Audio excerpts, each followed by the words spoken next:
Good day, everyone. So we meet again for another installment of physics, in fact, physical science. We are starting with chemistry, chemical equilibrium today.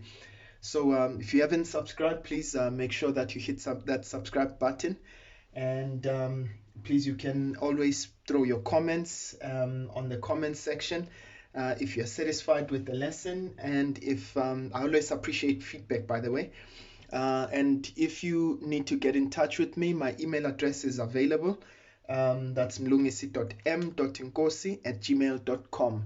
All right, let's get started. So today I want to cover chemical equilibrium. In particular, I want to just go through Le Chatelier's principle, okay, when it comes to chemical equilibrium. First of all, let's start by defining what is chemical equilibrium, okay? So chemical equilibrium is a state when the rate of the forward reaction is equal to the rate of the reverse reaction. Okay, so if let's say you've got a reaction between A and B, okay, so whatever state that A and B are in, right? So you start by having the forward reaction beginning to take place, right, to form, let's say, AB. But then if it is in a closed system, that is a system whereby there are no, the products rather do not escape, any of the products or the reactants escape, right? Then the reverse reaction starts taking place. We call that a closed system, right? Then the reverse reaction starts taking place. And what does that mean? It simply means that AB now breaks down once again to form their reactant, which is A and B respectively, right? So we reach a point called static or rather dynamic equilibrium, or they simply put it as chemical equilibrium, where the rate of the forward reaction is equal to the rate of the reverse reaction. Okay, now when it comes to this, we firstly know that there are three factors that affect the state of chemical equilibrium, of dynamic equilibrium, right? So factor number one that affects chemical equilibrium is concentration. Now, please, I want you to note this. So concentration, so that means, by the way, if we say concentration is a factor, then that excludes liquids and solids. So this will only affect substances that are in gaseous phase and the ones that are in aqueous form. Okay, so those are the ones that are affected, right? So when I increase the concentration, it does disturb equilibrium. Okay, so we'll talk about that in just a few. All right, and then secondly, the second factor that affects equilibrium, chemical equilibrium, is temperature. Okay, temperature, sorry about that, temperature. Okay, so by the way, we've got two types of reactions. We've got endothermic reactions as well as exothermic. Okay, so endothermic, all right, as well as exothermic. So I'll go through this with you so that you can see the difference between the two. Exothermic, okay, right. And then the third factor that affects chemical equilibrium is pressure. Okay, so that's pressure. So what we're going to do in this video is we're going to actually just outline, and please remember this only affects gases. Okay, so you keep that in mind, right? So what we're going to do in this video is that we're going to just make sure that we have a thorough understanding on how each and every one of these factors that affect equilibrium, when they are applied, how do they affect equilibrium, and how do we answer questions that are related to that. Okay, so we say, all right, we apply what we call the Chatelier's principle, right? So we're going to talk about that. Now, what does Le Chatelier's principle state? Okay, it says in a closed system, if one of the factors that affect equilibrium concentration, temperature, or pressure, if one of the factors change, right, then equilibrium will oppose the change and a new equilibrium will be established. Okay, so as a result, all right, if we change any of these factors, and by the way, just to mention to you, why did we not include the other factors such as a catalyst or such as a surface area? So surface area, for instance, remember that affects what we call heterogeneous reactions, where we've got substances that are in different phases, right? So in that case, normally the reactions would not be in a closed system. However, in this case, we are only looking at substances that or reactions that take place in a closed system, right? And what we know about a catalyst is that it favors both the forward and the reverse reaction equally, so it does not affect or disturb chemical equilibrium. Okay, so what we want to do today is we just want to look at the factors that affect chemical equilibrium, all right, and we're going to look at how those factors are applied in an exam situation. Okay, right. So before we begin with Le Chatelier's principle, what I want to do is I want to kind of put a picture to you that will help you to apply this adequately. And I promise you, this picture will always make it a point that you can apply this principle in quite a nice way. Okay, right. So first of all, I want us to use a model. Okay.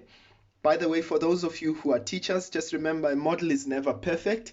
Okay, a model is just there. It's an instrument that we use to just illustrate a point, right?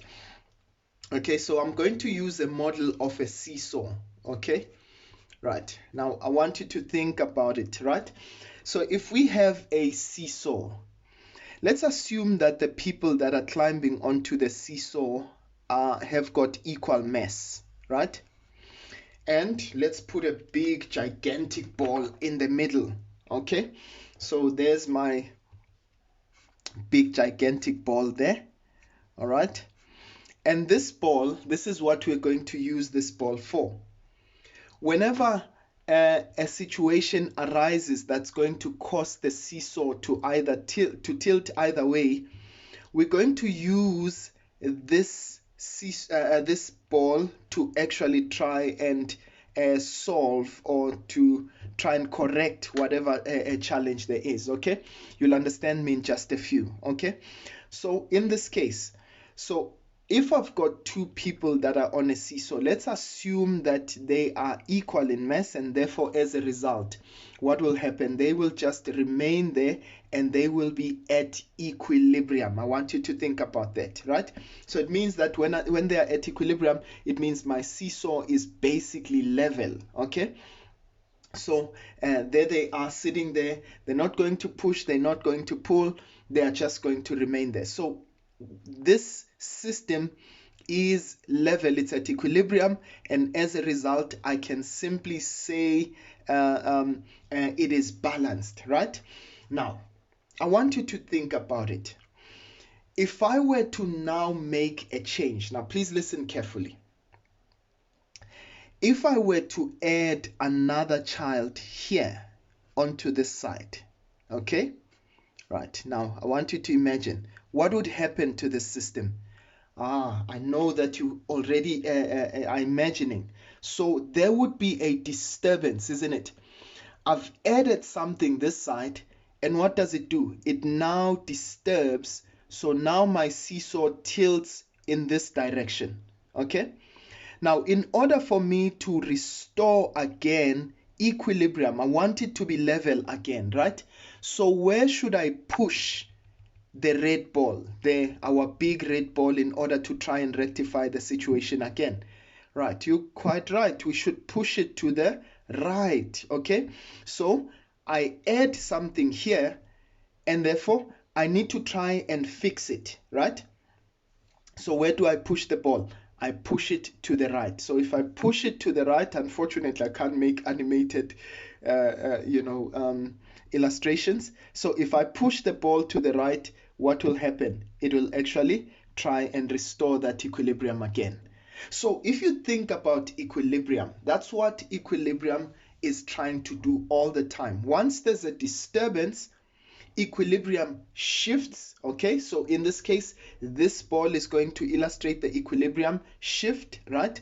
So equilibrium shifts in order to try and solve the problem that we've created. Okay, right, and as a result, equilibrium will once again be restored. Right, that's Le Chatelier's principle. Think about it. He says in a closed system, if one of the factors that affect equilibrium, so there's a factor, adding another child is disturbed, right? Then equilibrium will shift. So what did we do? We shifted the red ball, right, in such a way as to try and restore equilibrium again, right? It shifts in such a way as to cancel the effect, as to erase the effect of the change. So in this case, a new equilibrium is established again. Okay, right. So I want you to always think about this. Okay, right. So I want us to go to another scenario. All right. So in the same system again. So think about it. So what do?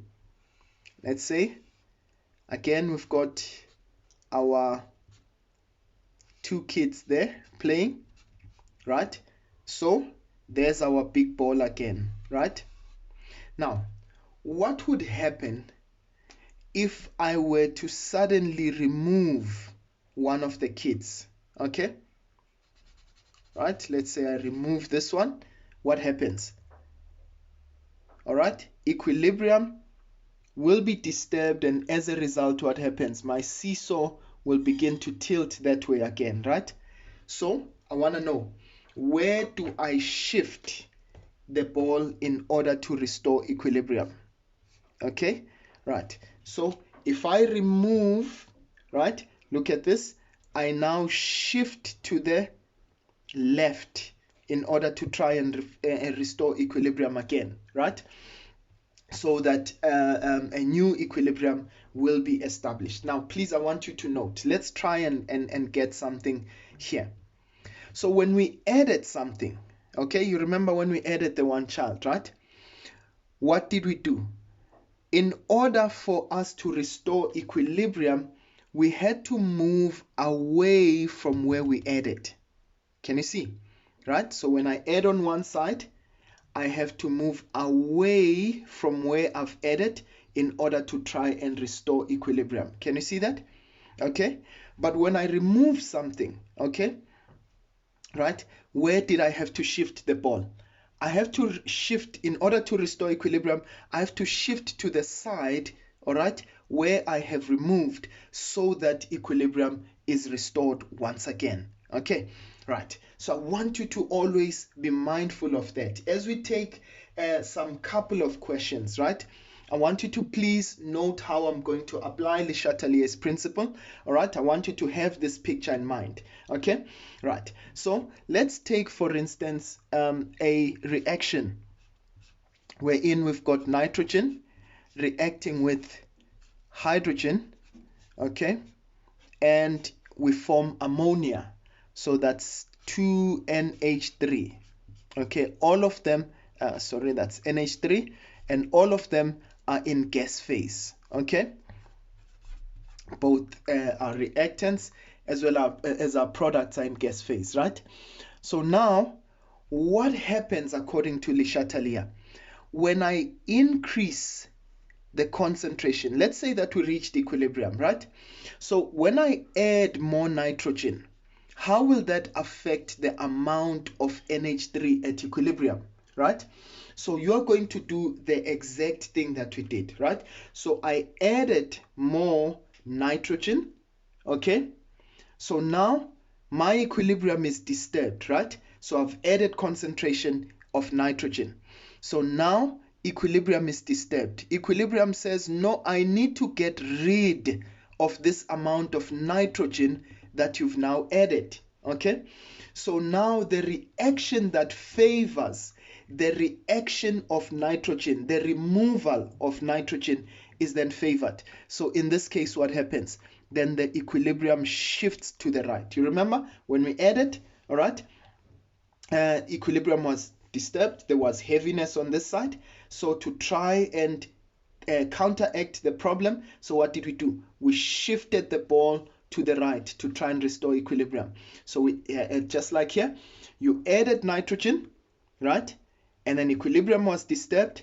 Then in this case, equilibrium shifts to the right. And by the way, shift to the right, you can also say the forward reaction is favored. So the reaction that removes nitrogen is favored, right? And as a result, what will happen? It means now, once the forward reaction is favored, look at this. We are opposing the change, right? We added nitrogen, forward reaction is favored, nitrogen decreases. Can you see that? Amen. But it also means that hydrogen will also decrease, right? Why? Because we are using nitrogen and hydrogen. But then it means that we are now going to form more ammonia, NH3. So it means that the amount of NH3 at equilibrium will now increase. Okay, right. I hope that makes sense, right? Okay, let's take the very same reaction, right? Let's take the same reaction. I hope that makes sense. Okay, right. So if I take the same reaction again, nitrogen plus 3 hydrogen, okay, this is the balanced form of it, forming ammonia, NH3, okay, which is gas. Right, so all of them are in gaseous phase. Right, now note this. In this case, what would happen to the amount of NH3, right, to the amount of ammonia at equilibrium if I were to suddenly, as the reaction is taking place, if I were to suddenly, let's say, take away, if I were to remove an amount of nitrogen, okay?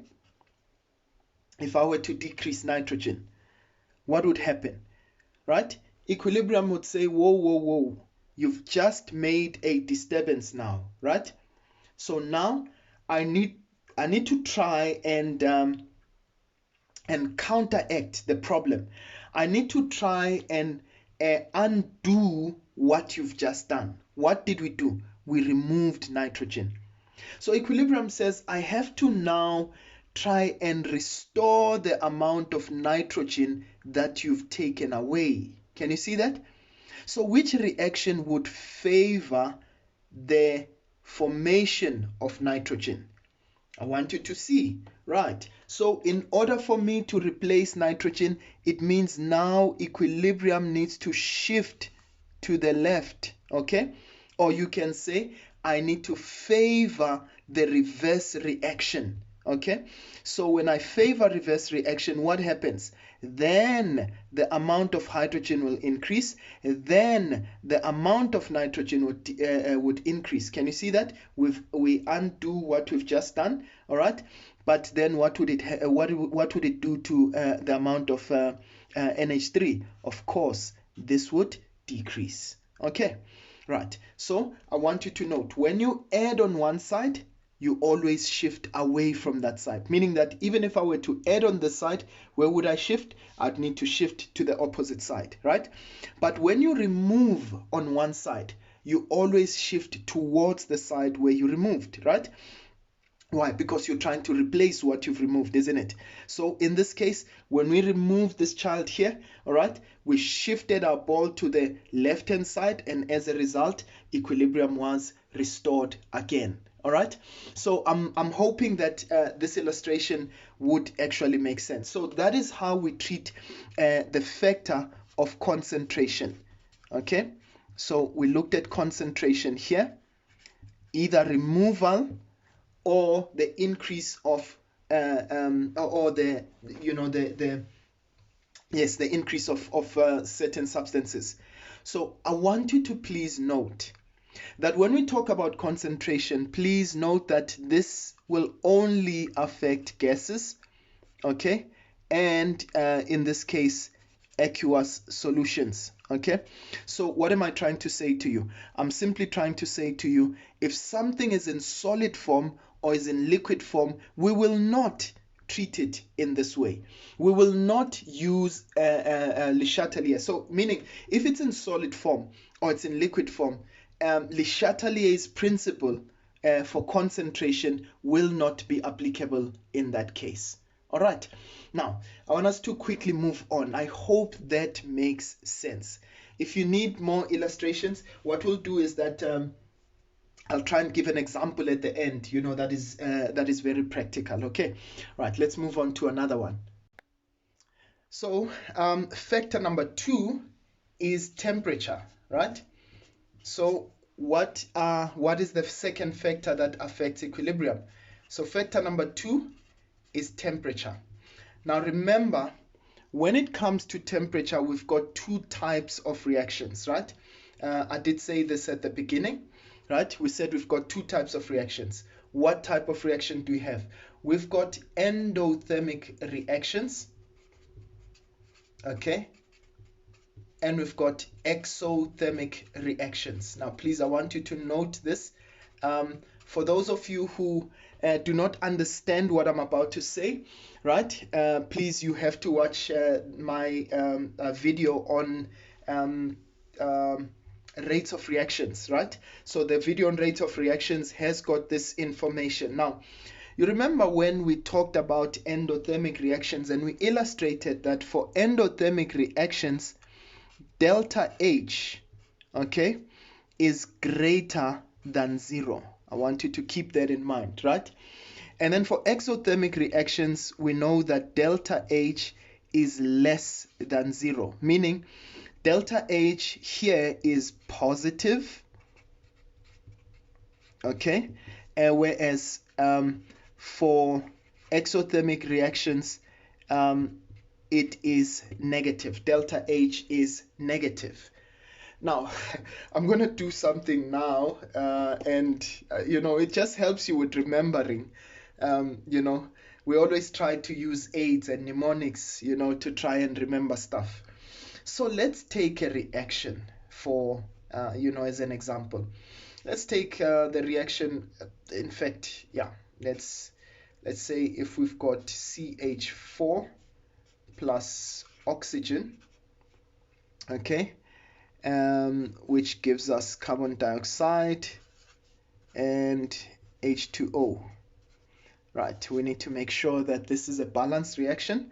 So we know we'll put a 2 there, okay, as well as another 2 there, okay, right. Now when we've got this reaction, we know that the combustion of alkanes is always an exothermic reaction. Then we have a sign like this, delta H is less than 0. Now please, ladies and gents, I want you to please follow me on what I've done, okay, or on what I'm doing. Right, so now delta H is less than 0, okay. I want you to just imagine this, okay. I know there's a game that we love called Pac-Man. Okay, so imagine this as a Pac-Man, okay, as Pac-Man. I'm just gonna put some grinding teeth on Pac-Man. Right, so just imagine this to be Pac-Man, and what's happening now? Where is my Pac-Man facing? Can you see? He's facing that way. He's about to eat this little ball here. All right, so delta H less than 0, just imagine Pac-Man facing that way. So it means that he's facing to the right. Just remember, it simply means that energy is to the right. So here's energy, or in fact, I prefer to use the word heat. Okay, so heat is on the right. Okay, now please, I want you to note. So they might ask me a question, okay, and say, how will an increase in temperature? So let's say there's a change that we make here. We increase temperature, okay, right? And we want to know what will that do to the amount of carbon dioxide at equilibrium, all right? So if I increase temperature, how will that affect the amount of carbon dioxide? Or sometimes they can even say, how will that affect the yield? So I want to know, if I increase temperature, right? If I increase temperature for this reaction, how will that affect the yield? Okay, that is, when we talk about yield, remember that we are talking about the formation of our products. Okay, right. Now, this is what I'm going to do on Le Chatelier's principle. I'll say, okay, look at temperature. Where is heat on this reaction? Can you see? Heat is on the right-hand side. So when I increase temperature, I'm actually increasing something that is on the right-hand side. Can you see that? Okay, so once again, I'm going to apply what we did before, right? So I'm going to say, when I increase temperature, I affect something that's on the right-hand side. Which reaction do I now favor? I'm going to favor the reaction that opposes, that tries to decrease what is on the right-hand side, isn't it? So it means, remember what we said, when I increase on one side, I favor away from that side, isn't it? So an increase in temperature will favor the reverse reaction. Okay, so it will favor the reverse reaction. All right, look at what happens when I favor the reverse reaction. It means I will increase CH4. It means I will increase oxygen. It means now on the right hand side, I will decrease the amount of carbon dioxide. I will decrease the amount of H2O, but it means I will also decrease what I've added, which is what? Heat in this case. So remember, equilibrium is, or rather, Le Chatelier's principle is applicable in such a way that equilibrium is always trying to undo the change that you are making. Okay, right. So in this case, we increase temperature, and as a result, equilibrium shifted to the left, and as a result, there was a decrease in the amount of heat that you had. I hope that makes sense. Now, what I want to do is just to help you remember that an increase in temperature, okay, now I'm about to say something just now, so that is very important, right? So an increase in temperature always favors the endothermic reaction. Remember that, okay? So I'm going to show you how we'll apply that just now. Meaning also a decrease in temperature favors the exothermic reaction. Okay? Now, let's go back to the reaction that we just had just now. So if I look at this, they gave me delta H less than 0. You remember that, right? So they told me delta H was less than 0. So what does that mean? Delta H less than 0 is actually telling you only about the forward reaction.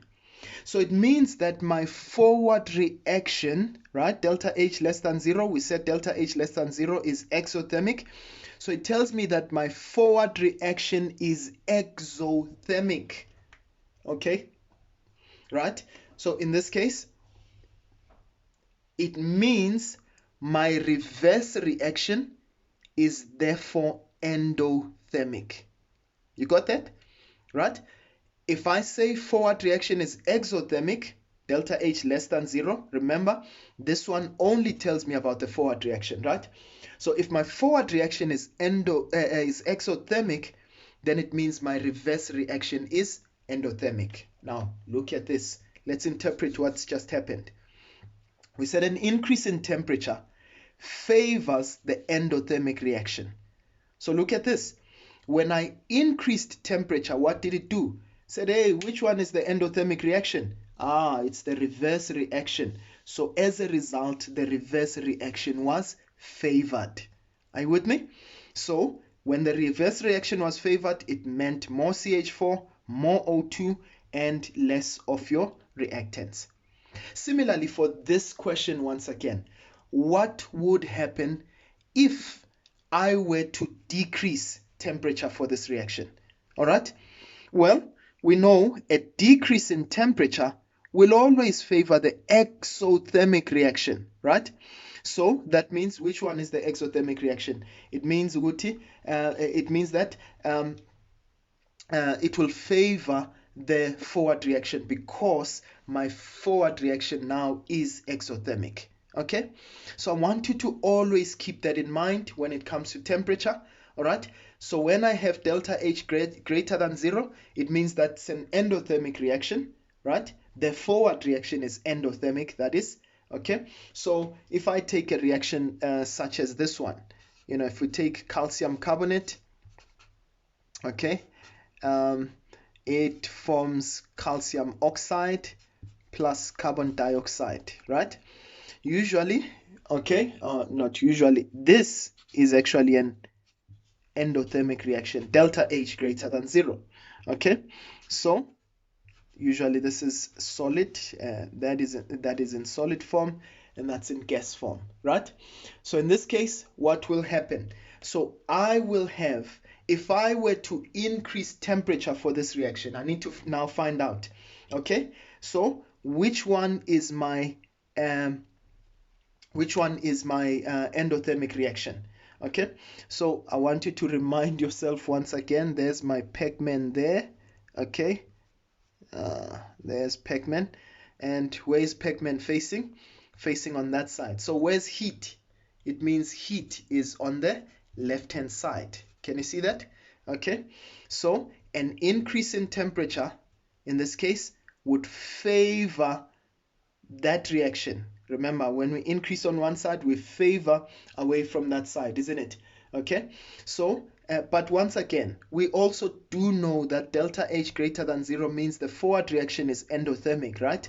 So we know an increase in temperature will favor the endothermic reaction, and therefore the forward reaction is endothermic, meaning that the forward reaction will be favored. And as a result, it means that calcium oxide will increase, okay, the amount of carbon dioxide will increase, and it means that our calcium carbonate would decrease. Okay, right, I hope that makes sense. Let's move on to the next one. So let's talk about pressure. Right, so the final one, we're talking about pressure, and just remember that pressure only affects gases, right? It only affects gases. Now, how are we going to navigate the issue of pressure when it comes to Le Chatelier's principle? So what you're going to do, let's take an example with pressure. So if we take the example that we had, nitrogen and 3 hydrogen giving us 2 NH3, right? Now you need to be very careful here. What we're going to do is we're always going to look onto the side that has the highest volume of gases. The highest volume of gases. Now, please, I want you to note what I'm going to do just now, right? So first I want to see, where do I have the highest number of moles of gases, right? I can see this is a gas, so it means I will include it. That's a gas, so I need to include it as well, right? So look at this. It means I've got 1 mole of gas here. I've got 3 moles of gas. So on my left hand side, I've got 1 plus 3 moles of gases. So I've got 4 moles of gas. Are you with me? Then I check onto the right hand side. How many moles of gas do I have on the right hand side? I've got, well, I've got only 2 moles of gas, right? Now in this case, we say when you increase pressure, now please, I want you to listen carefully. When you increase pressure, right, a pressure increase will always favor or will always move to the side that has the least amount, or that has a lesser amount of gases, or that has a less volume of gases. Okay, now I want you to look at this reaction. If I were to increase pressure, remember, how do I increase pressure? I make the space smaller. So imagine you had a container that is closed like that, right? So how do you increase pressure? You just push this thing a little bit further down, and what does it do? It makes the space that you have much smaller, isn't it? So when I increase pressure, the equilibrium will always shift to the side that occupies less volume. Now, looking at this reaction, when I increase pressure for this reaction, where do I have less volume? On the right hand side. Can you see? I have less moles of gas. So equilibrium will say, let's try and convert as much as possible to the side that occupies less volume. So as a result, equilibrium will shift to the right. Why? Because it occupies less volume. And as a result, what happens to the amount of ammonia? It will increase. And as a result, what will happen to the amount of nitrogen and hydrogen respectively? It will decrease. Okay, so similarly, if I were to decrease in pressure, how do I decrease pressure? I decrease pressure by increasing the volume. I make the space bigger. All right. Okay, so what happens? Equilibrium shifts to the side that occupies a greater amount of volume, right? So it means in this case, if I were to decrease pressure, if I were to increase volume, right? So equilibrium would say, okay, where do I have the most moles of gas? It would be on the left-hand side. So therefore, equilibrium would shift to the left. Okay, right. Now be very careful, ladies and gents. Okay, let me just take the previous example that I had used. So for something like, let's say calcium carbonate, and we said it breaks and becomes calcium oxide and carbon dioxide. Okay, please be very carbon dioxide, sorry. So that's solid, that's solid. So something like this, you know, when I usually ask learners to tell me how many moles of gas, okay, so they would say, you've got 2 on the left hand, on the right hand side.